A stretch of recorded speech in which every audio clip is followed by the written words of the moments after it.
ಕಾಲೇಜ್ನಲ್ಲಿ ಇದ್ದಾಗೆ ನಾನು ಆ್ಯಕ್ಟಿಂಗ್ ಕರಿಯರ್ಗೆ ಕಾಲಿಟ್ಟಿದ್ದು. ಯಾವಾಗಲೂ ಕನ್ನಡಿ ಮುಂದೆ ಪೋಸ್ ಕೊಡೋದು, because I was a dancer. I use to always admire. And ನನ್ನ ಫೇವ್ರೆಟ್ ಆ್ಯಕ್ಟ್ರೆಸ್ ಬಂದು ಮಾಧುರಿ ದೀಕ್ಷಿತ್ ಅವರು. ನನ್ನ ರೂಮ್ ತುಂಬ ಬರೀ ಅವ್ರದ್ದೇ ಪೋಸ್ಟರ್ಸು, ಅವ್ರದ್ದೇ ಫೋಟೋಸು, ಅವ್ರದ್ದೇ ಸಿನಿಮಾಗಳು, ಅವ್ರದ್ದೇ ಡಾನ್ಸ್ಗಳು.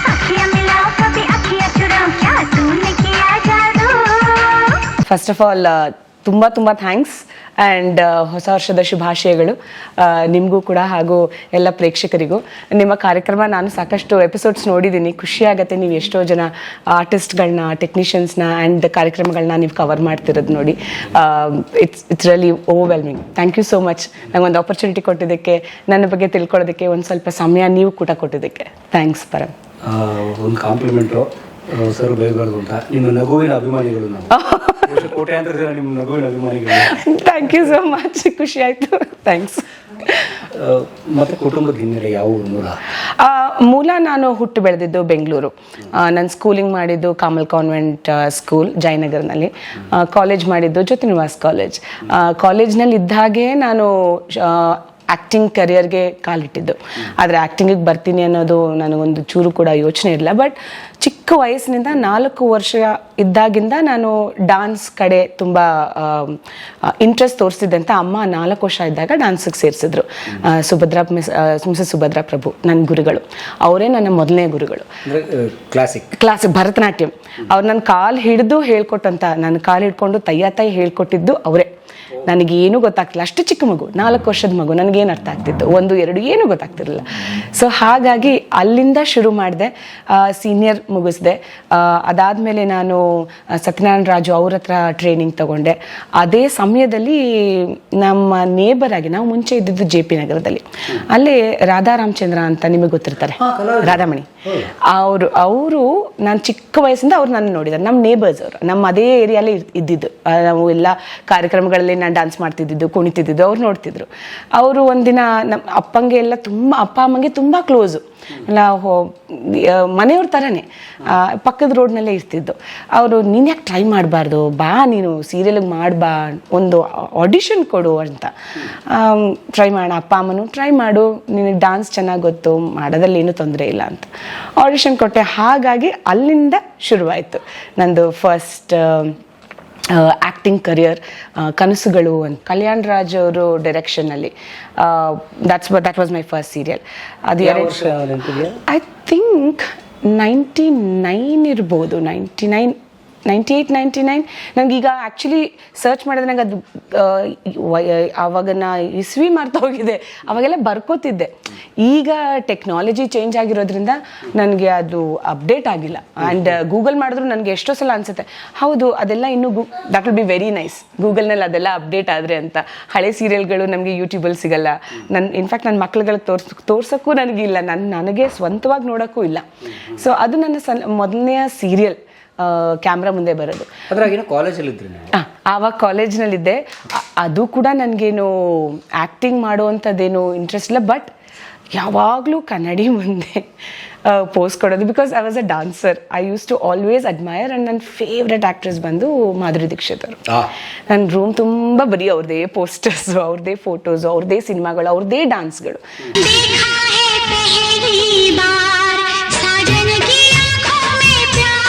ನಾನು ಎಲ್ಲೇ ಬರೀ ಭರತನಾಟ್ಯಂ ಮಾಡ್ತಿರ್ಲಿಲ್ಲ. ಅಫ್ಕೋರ್ಸ್ ಸಾಕಷ್ಟು ಬಾಲಿವುಡ್ ಡ್ಯಾನ್ಸಸ್ ಮಾಡ್ತಿದ್ದೆ. ಈಗ ನ್ಯೂ ಇಯರ್ಸ್ ನಮ್ಮ ಏರಿಯಾ ಶೋಸ್ ಇರ್ಬೋದು, ಎನಿ ಸ್ಕೂಲ್ ಗ್ರೂಪ್ಸಲ್ಲಿರ್ಬೋದು. So Madhuri Dixit was my ideal person. ಡಾನ್ಸ್ಗೆ, ಆ್ಯಕ್ಟಿಂಗ್ ಬಗ್ಗೆ ಏನು ಬಂದಿಲ್ಲ, ಬರೀ ಡಾನ್ಸ್ ಬಗ್ಗೆ ಇತ್ತು. ಬಟ್ ಆ್ಯಕ್ಟಿಂಗ್ ಆಕಸ್ಮಿಕವಾಗಿ ಆಗಿದ್ದು. ಕನಸುಗಳು ಮೂಲಕ ಆ್ಯಕ್ಟಿಂಗ್ ಫೀಲ್ಡಿಗೆ ಬಂದೆ. ಅದಾದಮೇಲೆ followed up with Ananda Sagara. So ಅದು ವರ್ಕ್ ಆಯ್ತಾ ಕನಸುಗಳು? ಹಾಂ, ಅದು ಎಷ್ಟು ಎಪಿಸೋಡ್ಸ್ ಬಂತು ಅನ್ನೋದು ನನಗೆ ಇವಾಗ ಜ್ಞಾಪಕ ಇಲ್ಲ. ಅದು 4 ಹುಡುಗಿಯರ ಜೀವನದ ಒಂದು 4 ಟ್ರ್ಯಾಕ್ ಇರ್ತಿತ್ತು. ಆ ಒಂದು ಟ್ರ್ಯಾಕು ನಾನಿದ್ದೆ. ನಾನು ರೂಪಾ ಪ್ರಭಾಕರ್. ಹೌದು, ರೂಪಾ ಪ್ರಭಾಕರ್, ಎಸ್, ರೂಪಾ ಪ್ರಭಾಕರ್ ಮತ್ತು ಸೌಮ್ಯ ಇನ್ನೊಬ್ಬರಿದ್ರು. ನಂಗೆ ತುಂಬ ವರ್ಷ ಆಗಿರೋದ್ರಿಂದ ಅವ್ರು ಎಲ್ಲರೂ ಯಾರ್ಯಾರಿದ್ರು ಅನ್ನೋದು ಸ್ವಲ್ಪ ಫೇಡ್ ಆಗಿದೆ ಮೆಮೊರಿಲಿ. ಸೊ ನಾವು 4 ಜನ ಲೀಡ್ ರೋಲ್ಸಲ್ಲಿ ಆವಾಗ ಹೊಸದಾಗಿ ಬಂದಿದ್ವಿ. ಅದಾದಮೇಲೆ ಆನಂದ ಸಾಗರ ಮಾಡಿದೆ. ಬಟ್ ಅದರ ಮೊದಲ ಪ್ರಾಜೆಕ್ಟ್ ಈಗ ನೀವು ನೃತ್ಯದಲ್ಲಿದ್ದರೆ ಅಭಿನಯದ ತರಬೇತಿ ಇತ್ಯಾದಿರಲಿಲ್ಲ, ಸೊ ಏನು ಕಷ್ಟ ಆಗ್ತಿತ್ತಾ ಅಥವಾ ಹೇಗೆ ಮ್ಯಾನೇಜ್ ಮಾಡಿದ್ರೆ? ಆ ಪ್ರಾರಂಭದಲ್ಲಿ ಒಂದಷ್ಟು ಭಯಗಳಿರ್ತವೆ. ಆಡಿಷನ್ಗೆ ಹೋಗಿದ್ದೆ, ಅವ್ರೊಂದು ಸ್ಕ್ರಿಪ್ಟ್ ಕೊಟ್ಟರು, ಸ್ಕ್ರಿಪ್ಟನ್ನ ಓದ್ಕೊಂಡು ಅದ್ರ ತಕ್ಕಂಗೆ ಆ್ಯಕ್ಟ್ ಮಾಡಿದೆ ಅಷ್ಟೇ, ಎಕ್ಸ್ಪ್ರೆಷನ್ಸ್. ಬಟ್ ಹೇಳಬೇಕು ಅಂದರೆ ನಾನು ಭರತನಾಟ್ಯಂ ವಾಸ್ ದ ಓನ್ಲಿ ಆ ಒಂದು ಬೇಸ್ ಇರೋದ್ರಿಂದ ಎಕ್ಸ್ಪ್ರೆಷನ್ಸ್ಗೆ ತುಂಬ ಹೆಲ್ಪ್ ಆಯಿತು. ಬಟ್ ನನಗೆ ಆ್ಯಕ್ಟಿಂಗಲ್ಲಿ ಯಾವುದೇ ರೀತಿ ಟ್ರೈನಿಂಗ್ ಇಲ್ಲ, ಅದು ಮಾತ್ರ ಹೇಳಬಲ್ಲೆ. ನನಗೆ ನಾಟಕದಲ್ಲಿ ಟ್ರೈನಿಂಗ್ ಇಲ್ಲ, ನಾಟಕ ರಂಗಭೂಮಿಯಿಂದ ಬಂದವಳಲ್ಲ ನಾನು. ಸೊ ಹಾಗಾಗಿ ಹಂಗೆ ಡೆವಲಪ್ ಆಯಿತು. ಯಾವ್ದು ಸುವರ್ಣ ಚಾನೆಲ್? ಎಸ್, ಸುವರ್ಣ ಚಾನೆಲ್ಗೆ. ಹೌದು, ನೀವು ಕರೆಕ್ಟಾಗಿ ಹೇಳಿದ್ರಿ, ಸುವರ್ಣ ಚಾನೆಲ್ಗೆ ಮಾಡಿದ್ದು ಮೊದಲನೇ ಒಂದು ಪ್ರಾಜೆಕ್ಟ್. ಅದಾದಮೇಲೆ ಈ ಟಿ ವಿಗೆ ಆ್ಯಂಕರಿಂಗ್ಗೆ ಅಂತ ಸೆಲೆಕ್ಷನ್ ಆಯಿತು, ಆಡಿಷನ್ಗೆ ಹೋದೆ. ಅಲ್ಲಿ ಒಂದು ಕಾರ್ಯಕ್ರಮ ಶುರು ಮಾಡಿದ್ದು. ಅಲ್ಲಿ ಸಾಕಷ್ಟು ಕಾರ್ಯಕ್ರಮಗಳು ಮಾಡ್ತಿದ್ದೆ. ಚಿತ್ರಾನ್ನ ಅಂತ ಮೊದಲನೇ ಒಂದು ಶೋ ಬಂತು. ಅದಾದಮೇಲೆ ನಿನ್ನಿಂದ ನಿಮಗಾಗಿ ಕಾರ್ಯಕ್ರಮ ನಡೆಸ್ಕೊಟ್ಟೆ. ಆಮೇಲೆ ಅಂತಾಕ್ಷರಿ ಕಾರ್ಯಕ್ರಮ ನಡೆಸ್ಕೊಟ್ಟೆ, ಸಾಕಷ್ಟು ಶೋಸ್ ನಡೆಸ್ಕೊಟ್ಟೆ. ಅದು ಪ್ಯಾರಲಲ್ಲಾಗಿ ನಡೀತಿತ್ತು, ಆ್ಯಕ್ಟಿಂಗು ಮತ್ತು ಆ್ಯಂಕರಿಂಗು ಪ್ಯಾರಲಲ್ಲಾಗಿ ನಡೀತಿತ್ತು. ಆನಂದ ಸಾಗರ ಆದಮೇಲೆ ಸಿನಿಮಾಗೆ ಹುಡುಕ್ತಿದ್ರು ಹೊಸ ಮುಖ. ಹಿಂಗೋ ಮಾತಿನಲ್ಲಿ ಅವಾಗೆಲ್ಲ ನಂಗೆ PR ಅವೆಲ್ಲ ಏನಿರಲಿಲ್ಲ. ಮ್ಯಾನೇಜರು ನನ್ನ ಲೈಫಲ್ಲಿ ಯಾರು ಮ್ಯಾನೇಜರ್ ಅಂತ ಇರಲಿಲ್ಲ. ಸೊ ಹಾಗೆ ಐ ಥಿಂಕ್ ನಮ್ಮ ಶ್ರಮ, ನಮ್ಮ ಆ್ಯಕ್ಟಿಂಗ್ ಏನು ನೋಡ್ತಿದ್ರು ಬಾಯಿ ಮಾತಲ್ಲಿ ನಡೀತಿತ್ತು ಅನ್ಸುತ್ತೆ. ಈ ಒಂದು ಆ್ಯಕ್ಟರ್ ಇದ್ದಾರೆ, ಆರ್ಟಿಸ್ಟ್ ಇದ್ದಾರೆ, ಟ್ರೈ ಮಾಡೋಣ ಅಂತ. ಪ್ರಾಬಬ್ಲಿ ಹಾಗೆ ಮಾತು ಹೋಗಿ ವೈ ಡೋಂಟ್ ಯು ಟ್ರೈ ಅಂತ ಬಂತು. ಆಡಿಷನ್ಸಿಗೆ ಬನ್ನಿ, ಹೊಸ ಮುಖ ಹುಡುಕ್ತಾ ಇದ್ದೀವಿ ಅಂತ. ಸಿನಿಮಾಗೆ ಹೋಗೋ ಐಡಿಯಾ ಇರಲಿಲ್ಲ, ಅದು ಕೂಡ ಆಕಸ್ಮಿಕ. ಸೊ ಯಾವುದು ಮೊದಲನೇ ಸಿನಿಮಾ ನಾನು ಮಾಡಿದ್ದು ಪ್ರಾಣ ಸಿನಿಮಾಗೆ ಆಡಿಷನ್ ಆಗಿ ಸೆಲೆಕ್ಟ್ ಆದೆ. ಸಾಕಷ್ಟು ಜನಗಳನ್ನ, ಹುಡುಗಿರನ್ನ, ಅವ್ರ ಆ್ಯಕ್ಟರ್ಸ್ನ ಆಡಿಷನ್ಸ್ ತೊಗೊಂಡಿದ್ರು. ನಂತರ ಸೆಲೆಕ್ಟ್ ಆದ್ವಿ. ಆ ಒಂದು ಪ್ರಾಜೆಕ್ಟ್ ಮಹಿಮೆ ಏನಂದರೆ ಎಲ್ಲರೂ ಹೊಸಬ್ರು. ಆ್ಯಕ್ಟರ್, ನಾವು ಲೀಡ್ನಲ್ಲಿದ್ದ heroine, director, producer, cameraman, musician, ಎಲ್ರಿಗೂ ಹೊಸ project. So Prana was a launch for all the talents ಅಂತ ನಾನು ಹೇಳ್ಬೋದು. ಲೇಟ್ ಆಯ್ತು, ಹೋಗೋ, ಅರ್ಧ ಗಂಟೆಯಿಂದ ಕಾಯ್ತಾ ಇದ್ದೀನಿ ಗೊತ್ತಾ. ಸಾರಿ. ಸೊ ಶೂಟಿಂಗ್ ಎಲ್ಲ ಶುರುವಾಯಿತು. ಅದ್ರ ಪ್ಯಾರಲಲ್ ಆಗಿ ಇನ್ನೊಂದು ಸಿನಿಮಾ ಒಪ್ಕೊಂಡೆ, ದಟ್ ಇಸ್ ಸಾಗರಿ ಅಂತ ಬಂತು, ವಿಕ್ಟ್ರಿ ವಾಸು ಅವರ ಡೈರೆಕ್ಷನಲ್ಲಿ. ಅದು ರಿಲೀಸ್ಗೆ ಅದು ನನ್ನ ಮೊದಲನೇ ಸಿನಿಮಾ. ಟೈಟಲ್ ಹೆಸರು ಭಾವನಾ ಮಾಡಿದ್ದಾರೆ, ಮೇನ್ ಅವರೇ ಇದ್ದಾರೆ, ಬಟ್ ಟೈಟಲ್ ಕ್ಯಾರೆಕ್ಟರ್ ನಂದು. ಸಾಗರಿ ಇಟ್ಸ್ ಅ ಕ್ಲಾಸಿಕಲ್ ಡ್ಯಾನ್ಸರ್ದು ಕತೆ, ಮೇನ್ ಅದ್ರ ಬೇಸ್ ಇದೆ. ಸೊ ಹಾಗಾಗಿ ನನ್ನ ಭರತನಾಟ್ಯಂ ದೊಡ್ಡ ಪರದೆ ಮೇಲೆ ನಾನೇ ನೋಡಿದ್ದು ಅಂದರೆ ಆ ಸಿನಿಮಾದಲ್ಲಿ ಸಾಗರಿ. ಇವತ್ತಿಗೂ ನೀವು ಸರ್ಚ್ ಮಾಡಿದ್ರೆ ಸಾಗರಿ ಸಾಂಗ್ ಬರುತ್ತೆ, ಅದ್ರಲ್ಲಿ ಫುಲ್ ಡ್ಯಾನ್ಸ್ ಕ್ಲಿಪ್ಪಿಂಗ್ ಇದೆ. I mean whole song is classical dance. That was one of my dream project ಅನ್ಬೋದು. I enjoyed working. ಬರೀ ಆ್ಯಕ್ಟಿಂಗ್ ಒಂದೇ ಇರಲಿಲ್ಲ, ಅದ್ರಲ್ಲಿ ಫುಲ್ ಡ್ಯಾನ್ಸ್ ಇತ್ತು. ಸೊ ನಂಗೆ ಅದು ತುಂಬ ಖುಷಿ ಕೊಡ್ತು. ರಿಲೀಸ್ ವೈಸ್ ಪ್ರಾಣ ಬಿಕೇಮ್ ಸೆಕೆಂಡ್. ಅವಾಗ ಶುರುವಾಗಿತ್ತು, ಕಾರಣಾಂತರಗಳಿಂದ ಸ್ವಲ್ಪ ಡಿಲೇ ಆಗಿತ್ತು. ಅದರಲ್ಲಿ ಲೀಡ್ ಕ್ಯಾರೆಕ್ಟರ್ ಮಾಡಿದ್ದೆ. ಪ್ರಕಾಶ್ ಅವರು ಡೈರೆಕ್ಷನ್ನು. ಪ್ರೇಮ್, ನಿಮಗೆಲ್ಲ ನೆನಪಿರಲಿ ಪ್ರೇಮ್ ಆಗಿ ಜ್ಞಾಪಕ ಇದ್ದಾರೆ, ಅವರು ಪ್ರಾಣಾಲಿ ಶುರು ಮಾಡಿದ್ದು. ಬಟ್ ನೆನಪಿರಲಿ ಪ್ರೇಮ್ ನಂದು ಅವ್ರದ್ದು ಮೊದಲನೇ ಸಿನಿಮಾ. ಓಕೆ. ಆಮೇಲೆ ಇದು ಸಾಗರಿ ಆದಮೇಲೆ ಇಂತಿನಿನ ಪ್ರೀತಿಯಲ್ಲಿ ಒಂದು ಗೆಸ್ಟ್ ಅಪಿಯರೆನ್ಸ್ ಮಾಡಿದೆ. ಆಮೇಲೆ ಇನ್ನೊಂದು ಸೆಕ್ಷನ್ 302 ಅಂತಲೇ ಅದು ಸಿನಿಮಾ, ಇವ್ರದ್ದು ವಿಜಯ ರಾಘವೇಂದ್ರ ಅವರ ಸಿನಿಮಾ. ಅದರಲ್ಲೂ ಕೂಡ ಒಂದು ಗೆಸ್ಟ್ ಅಪಿಯರೆನ್ಸಲ್ಲಿ ಕಾಣಿಸ್ಕೊಂಡಿದ್ದೀನಿ. One of the characters, I think IPS one official character ಅಂತಿದೆ.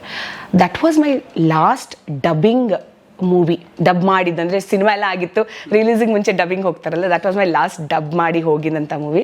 ಅದಾದಮೇಲೆ ಇದು ಉಲ್ಲಾಸ ಉತ್ಸಾಹ, ಅದರಲ್ಲಿ ಗಣೇಶ್ ಅವ್ರ ಅತ್ತಿಗೆ ಕ್ಯಾರೆಕ್ಟರ್ ಮಾಡಿದೆ. ಸೊ ಅಷ್ಟೇ, ಸಿನಿಮಾಗಳಲ್ಲಂದರೆ ನಂಬರ್ಸ್ ಇಷ್ಟೇ. ಇಂಡಸ್ಟ್ರಿ ಬಿಟ್ಟು ಹೋಗೋಕೆ ಮುಂಚೆ ಅದೆರಡು ವಾಸ್ ಮೈ ಫೈನಲ್ 2 ಮೂವೀಸ್. ಮದುವೆಗೆ ಮುಂಚೆ. ಸಿನಿಮಾಗೆ ಬಂದ್ಮೇಲೆ ಧಾರಾವಾಹಿ ಬಿಟ್ಬಿಟ್ರ ಅಥವಾ ಧಾರಾವಾಹಿ? ಇಲ್ಲ, ನಂದು ಪ್ರಾಣ ಸಾಗರಿ ಆದಮೇಲೆ I weighted for a good project. Open ಆಗೇ ಹೇಳಬೇಕು ಅಂದರೆ ಇಟ್ ವಾಸ್ ನಾಟ್ ಈಸಿ. ಒಂದು ಒಳ್ಳೆಯ ಸಿನಿಮಾ ನನಗೂ ಖುಷಿಯಾಗುವಂಥದ್ದು ಕ್ಯಾರೆಕ್ಟರ್ಗೆ ನನಗಿಷ್ಟ ಆಗಬೇಕಾಗಿರೋಂಥ ಸಿನಿಮಾ ನನಗೆ ಆ ಟೈಮಲ್ಲಿ ಸಿಗಲಿಲ್ಲ.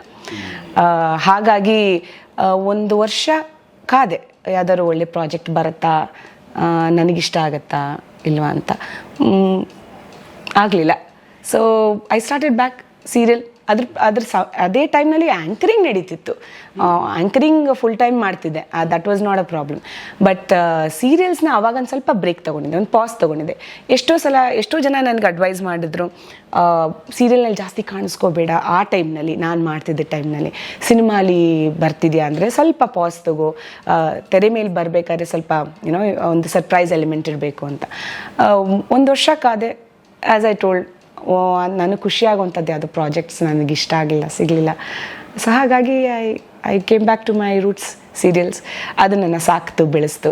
ಯಾವತ್ತಿಗೂ ಸೀರಿಯಲ್ ನನಗೆ ಯಾವಾಗಲೂ ಬೀಳಿಸಿದೆ, ಪ್ರೋತ್ಸಾಹ ನೀಡಿದೆ. So I came back. I think Marichike ಅಂತ ಮಾಡಿದೆ, ಕಲಾ ಗಂಗೋತ್ರಿ ಮಂಜು ಅವ್ರದ್ದು.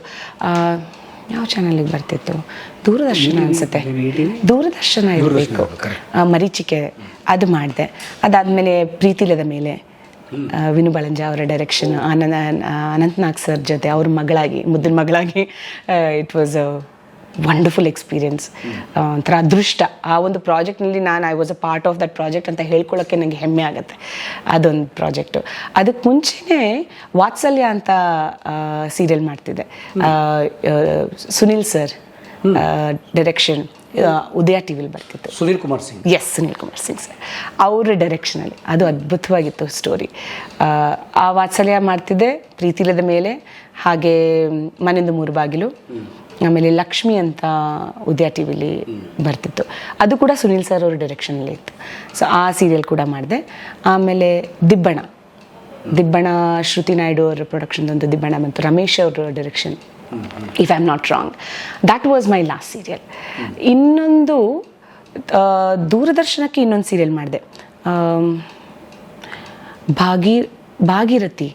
ಭಾಗೀರಥಿ ಅಂತ.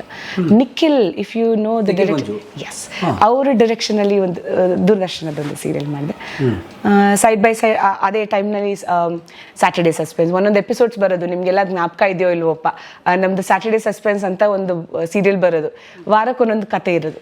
ಸೊ ಆ ಥರದ ಒಂದು ಕತೆಗಳು ಮಾಡಿದ್ದೀನಿ. Couple of stories, suspense story ಅಷ್ಟೇ ನಂದು ಪ್ರಾಜೆಕ್ಟ್ಸ್. ಇಷ್ಟು project in the span of 9 to 10 years. 10 ವರ್ಷ ಇದ್ದೀರಿ ನೀವು. 99 ಅನ್ಸುತ್ತೆ ನಾನು ಶುರು ಮಾಡಿದ್ದು, 98-99 ಶುರು ಮಾಡಿದ್ದು ಆ್ಯಕ್ಟಿಂಗ್ ಕರಿಯರ್ನ.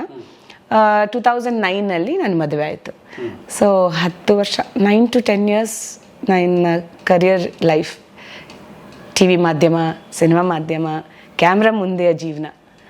ಅದಾದಮೇಲೆ ಈಗ 16 ವರ್ಷಗಳಾಯಿತು ಕ್ಯಾಮ್ರಾಯಿಂದ ಸ್ವಲ್ಪ ಹಿಂದೆ ಹೋಗಿದ್ದೀನಿ.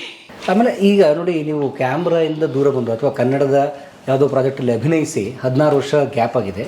ಜನ ಬೈ ಚಾನ್ಸ್ ಗುರುತಿಸ್ತಾರೆ ನೀವು ವೆಕೇಷನ್ಸಿಗೆ ಬಂದಾಗಲೋ ಅಥವಾ ಅಲ್ಲಿ ಸಿಕ್ಕೋ ಕನ್ನಡಿಗರು? ನನ್ನ ಅದೃಷ್ಟ, ನನ್ನ ನಿಜವಾಗ್ಲೂ ನನ್ನ ಅದೃಷ್ಟ. ಇವತ್ತಿಗೂ ನಾನು ಇಂಡಿಯಾಗೆ ನಾನು ವಿಸಿಟ್ ಮಾಡಿದಾಗ ಏರ್ಪೋರ್ಟಲ್ಲೇ ನನಗೆ ಗುರುತಿಸ್ತಾರೆ. ಇನ್ಫ್ಯಾಕ್ಟ್ ಇಮಿಗ್ರೇಷನಲ್ಲಿ ನನ್ನ ಪಾಸ್ಪೋರ್ಟ್ ಕೊಟ್ಟಾಗ ಒಂದ್ಸಲ ಲುಕ್ ನೋಡ್ತಾರೆ, ನೀವು ಸೀರಿಯಲಲ್ಲಿ ಮಾಡ್ತಿದ್ರಲ್ವ ಅಂತ. 16 ವರ್ಷ, ಇಷ್ಟು ವರ್ಷನೂ ಆಗಿದೆ. ಈ ವರ್ಷ ಕೂಡ ನನ್ನ ಏರ್ಪೋರ್ಟ್ನಲ್ಲಿ ಗುರುತಿಸಿದ್ರು. ಅದು I have to really thank ಅಭಿಮಾನಿಗಳು. ಆಗ ನೋಡ್ತಿದ್ದೆ ಸಮಸ್ತ ಅಭಿಮಾನಿಗಳು, ಕನ್ನಡದ ಪ್ರೇಮಿಗಳು. ನನಗೆ ನಿಜವಾಗ್ಲೂ ನನ್ನ ಈ ಕಲೆ ನನ್ನ ಬೆಳೆಸಿದೆ, ಇನ್ನೂ ಉಳಿಸಿದೆ, ಅಟ್ಲೀಸ್ಟ್ ರೆಕಗ್ನೈಸ್ ಮಾಡ್ತಾರೆ ಅಂತ. ಎಷ್ಟೋ ಸಲ ಈಗ ನಾನು ಜಯನಗರಕ್ಕೆ ಹೋದಾಗಲೂ, ಶಾಪಿಂಗ್ ಹೋದಾಗಲೂ ಒಂದು ಸೆಕೆಂಡ್ ಲುಕ್ ಕೊಡ್ತಾರೆ. ಕೆಲವರು, ನಾನು ಮೊನ್ನೆ ಬ್ಯಾಂಕ್ ಹೋಗಿದ್ದೆ, ಅಲ್ಲಿ ಯಾರು ನಿಲ್ಸಿ ಮಾತಾಡಿ, ನೀವು ಪ್ರಾಣಲ್ ಮಾಡಿದ್ರಲ್ವ ಮೇಡಮ್ ಅಂತ. ಅದು ಖುಷಿಯಾಗತ್ತೆ. ನನ್ನ ರಿಯಾಕ್ಷನ್ಗೆ ಮುಂಚೆ ಒಳಗೆ ಒಂಥರ ಬರ್ಸ್ಟ್ ಔಟ್ ಆಗುತ್ತೆ, ಆ ಒಂದು ಹ್ಯಾಪಿನೆಸ್. ಈಗಲೂ ನೆನೆಸ್ಕೋತಾರೆ ನನ್ನ ಕೆಲಸನ ಅಂತ. ಅದು ಸಮಾಧಾನ ಇದೆ, ತುಂಬ ಖುಷಿಯಾಗತ್ತೆ ನನಗೆ. ಅದನ್ನು ನನ್ನ ಮಕ್ಳಿಗೆ ಹೇಳ್ತಿರ್ತೀನಿ, ನೋಡಿದ್ರಾ ಮಮ್ಮಿ ನೀನು ಜ್ಞಾಪಿಸ್ಕೋತಾರೆ ಅಂತ ಸ್ವಲ್ಪ ಇಲ್ಲಿಗೆ ಬಂದಾಗದು. ಬಟ್ ಯು ಕೆಲೂ ಇದೆ, ಕನ್ನಡ ಸಂಘಗಳು ಸಾಕಷ್ಟಿದೆ. ಅನ್ಫಾರ್ಚುನೇಟ್ಲಿ ನನಗೆ ಸಮಯ ಕೊಡೋಕ್ಕಾಗಲ್ಲ ಅಂತ ನಾನು ಆ್ಯಕ್ಟಿವ್ ಆಗಿಲ್ಲ. ನನಗಿನ್ನೂ ಚಿಕ್ಕ ಮಕ್ಕಳು ಚಿಕ್ಕವರು, ಆ್ಯಂಡ್ ನಾನು ಕೆಲಸ ಮಾಡ್ತಿರೋದ್ರಿಂದ, ಫುಲ್ ಟೈಮ್ ಜಾಬ್ ಇರೋದ್ರಿಂದ ನನಗೆ ನನ್ನ ಸಮಯ ತೆಗೆದು ಅಲ್ಲಿ ಇನ್ವೆಸ್ಟ್ ಮಾಡೋಕ್ಕೆ ನಂಗೆ ಆಗ್ತಿಲ್ಲ. ಸೊ ಅಲ್ಲೂ ನನ್ನ ಫ್ರೆಂಡ್ಸ್ ಗ್ಯಾಂಗ್ನಲ್ಲೆಲ್ಲ ಹೇಗೆ ಫ್ರೆಂಡ್ ಆದರು ಅಂದರೆ ಹೀಗೆ ಪ್ರೀತಿ ಚಂದ್ರಶೇಖರ್ ಅಂತ ಗುರುತಿಸಿ ಫ್ರೆಂಡ್ ಆದವ್ರು ಈಗ ಫ್ಯಾಮಿಲಿ ಫ್ರೆಂಡ್ಸ್ ಆಗಿದ್ದಾರೆ. So yeah, I would always be thankful. 2010 ಮದುವೆ ಆಗಿದೆ. ಮದುವೆ ಆಗಿದ್ದು 2009 ಮೇನಲ್ಲಿ ಮದುವೆ ಆಗಿದ್ದು. ಸರ್ ಯಾವ ಊರಿನವರು? ಮೂಲತಃ ಅವರು ಬೆಂಗಳೂರಿನವರೇ, ಹುಟ್ಟಿ ಬೆಳೆದಿದ್ದೆಲ್ಲ ಬೆಂಗಳೂರವರು. ನಮ್ಮ ಮಾವನವ್ರು ಬಂದು ಚಿಕ್ಕಮಂಗ್ಳೂರವರು. ಸೊ ಹಾಗಾಗಿ ಅವರು ಹುಟ್ಟು ಬೆಳೆದಿದ್ದು ಬೆಂಗಳೂರು, ಓದಿದ್ದು ಎಲ್ಲ ಬೆಂಗಳೂರೇ. ಹಾಸನದಲ್ಲಿ ಅವ್ರು ಇಂಜಿನಿಯರಿಂಗ್ ಮಾಡಿದ್ದು. ನಂತರ ಅವರು ಓದೋಕ್ಕೆ ಅಂತ ಲಂಡನ್ಗೆ ಹೋದರು, ಆಕ್ಸ್ಫರ್ಡ್ಗೆ. ಅಲ್ಲಿ MBA ಮಾಡಿ ಅಲ್ಲೇ ಜಾಬ್ ಮಾಡ್ತಿದ್ರು. ಅವ್ರ ಬಗ್ಗೆ ನನಗೇನೂ ಗೊತ್ತಿರಲಿಲ್ಲ. ಇಟ್ ವಾಸ್ ಆಲ್ ಅರೇಂಜ್ಡ್ ಕೂಡ. ಏನು ಅಪ್ಪ ಅಮ್ಮ ನಿಂತ ಅರೇಂಜ್ ಮಾಡಿದ್ದು ಅಲ್ಲ. ಆಗ ಒಂದು ಹೊಸ ಟ್ರೆಂಡ್ ಥರ ಶುರುವಾಗಿತ್ತಲ್ಲ, ಭಾರತ್ ಮ್ಯಾಟ್ರಿಮೋನಿ. ಈಗ ತುಂಬ ಕಾಮನ್. ಅವಾಗ shaadi.com, ಭಾರತ್ ಮ್ಯಾಟ್ರಿಮೋನಿ ಮದುವೆ ವೆಬ್ಸೈಟ್ಸ್. ಸೊ ಅಲ್ಲಿ ಅವ್ರ ತಂದೆ ತಾಯಿ ಇಂಟ್ರೆಸ್ಟ್ ಹಾಕಿದ್ರು. ಅವ್ರ ತಂದೆ ಇರಲಿಲ್ಲ ಆ್ಯಕ್ಚುಲಿ. ಇನ್ಫ್ಯಾಕ್ಟ್ ಆವಾಗಲೇ ನಾನು ಮದುವೆ ಆಗೋ ಪೀರಿಯಡ್ನಲ್ಲೇ ಅವ್ರ ತಂದೆ ತೀರೋಗಿದ್ರು. ಸೊ ಅವಾಗ ಅವರು ಮದುವೆಗೆ ಅಂತ ಎಲ್ಲ ಡೀಟೇಲ್ಸ್ ಅಪ್ಡೇಟ್ ಮಾಡಿದ್ರು. ನಮ್ಮ ತಂದೆ ತಾಯಿನೂ ಹಾಕಿದ್ರು. ನಮ್ಮ ತಂದೆಗಿಂತ ನನ್ನ ತಾಯಿ ನಮ್ಮ ಅಕ್ಕ ಕೂತ್ಕೊಂಡು ಮಾಡಿದ ಕೆಲಸ ಅವೆಲ್ಲ. ಓಕೆ, ಫಸ್ಟ್ ಮದುವೆ ಮಾಡ್ಬೇಕು ಅಂತ ಇಲ್ಲ, ಎಲ್ಲರಿಗೂ ಹೆಂಗೆ ಅವ್ರಿಗೆ ಟೆನ್ಷನ್, ಮದುವೆ ಮಾಡ್ಕೋತಾಳೋ ಇಲ್ವೋ ಈಗಲೇ ಇವಳು ಅಂತ ಅವ್ರಿಗೆ ಸ್ವಲ್ಪ ಟೆನ್ಷನ್ ಆಗ್ತಿತ್ತು. ಸೊ ನಾನು ಬೇಡ ಬೇಡ ಬೇಡ ಅಂತಿದ್ದೆ. ಸೊ ಹಾಗಾಗಿ ಆಪ್ಷನ್ಸ್ ಓಪನ್ ಇಟ್ಕೊಂಡ್ವಿ. ಎಲ್ಲ ಕೂಡು ಬಂತು, ಆಯಿತು. ಓಕೆ, 16 ವರ್ಷದ ಇಂಗ್ಲೆಂಡ್ ವಾಸ. 16 ವರ್ಷದ ಕನ್ನಡದ ಇಂಗ್ಲೆಂಡ್ ವಾಸ ನನಗೆ. ಇಂಗ್ಲೆಂಡ್ ವಾಸ.